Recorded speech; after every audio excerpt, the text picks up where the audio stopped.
quando eu falei da energia cinética das moléculas, né? Média das moléculas. Energia cinética das moléculas de um gás. Pessoal, olha só.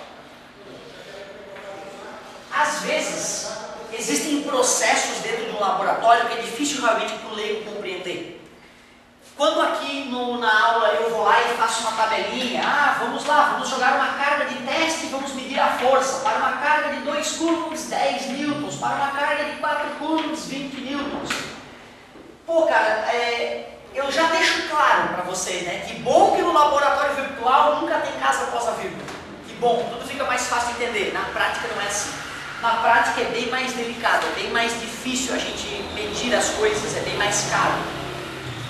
Tu imagina quando eu for trabalhar com uma molécula, quando eu for querer estudar uma maldita molécula, né? Como é que eu vou enxergar essa molécula? Como é que eu vou medir a energia que ela tem, caramba? Isso não é fácil. Porém, se eu penso, né? Se hoje a gente tem motores funcionando ali, às vezes tem uma fila de carros aqui nessa rua, né?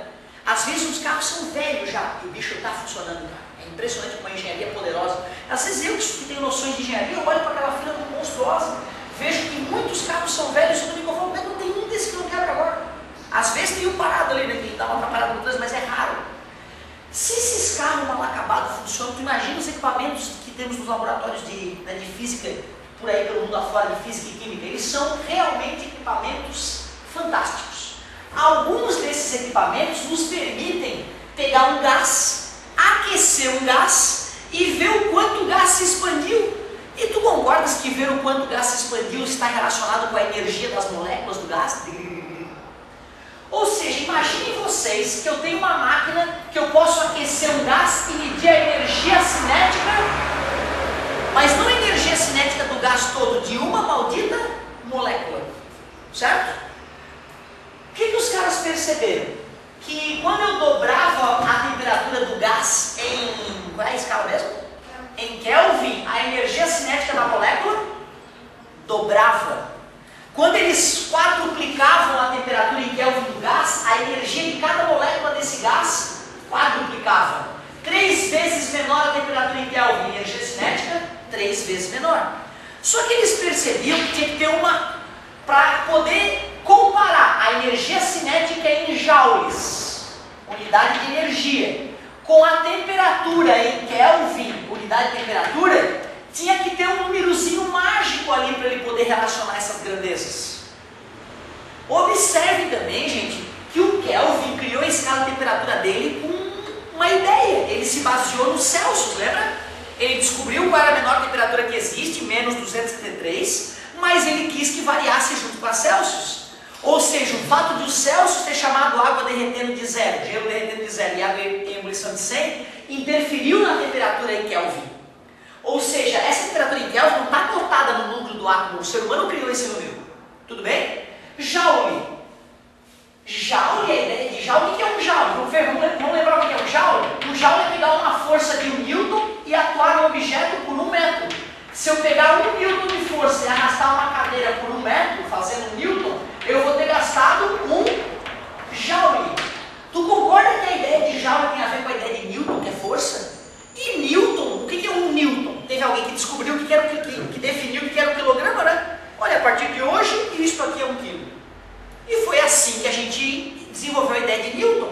Então vocês concordam que esses números que nós estamos usando na direita e esse número que nós estamos usando na esquerda, temperatura e joule, foram números desenvolvidos por seres humanos de maneira chutômetro.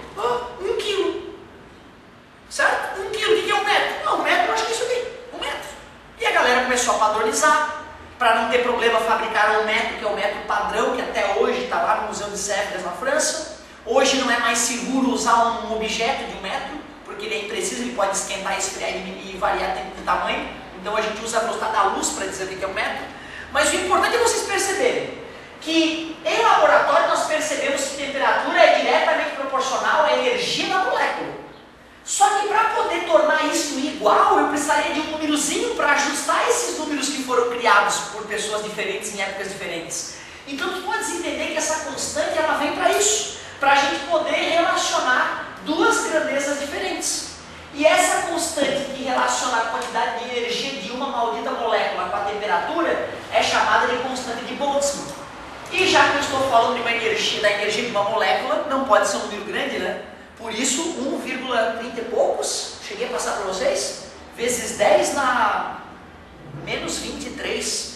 Deixa eu dar uma olhadinha aqui só para a gente não falar bobagem. Deixa eu ver se eu tenho... Ah, pior que eu acho que não era nessa apostila, era na outra. Mas não tem problema, o Google sabe tudo. Google é poder. Eu acho que é 1,38 vezes 10 na menos 22, eu acho. Mas eu estou inseguro, então vamos lá. Google, diga-mo, constante de Boltzmann. Eu tenho esse problema do Google. Constante de Boltzmann.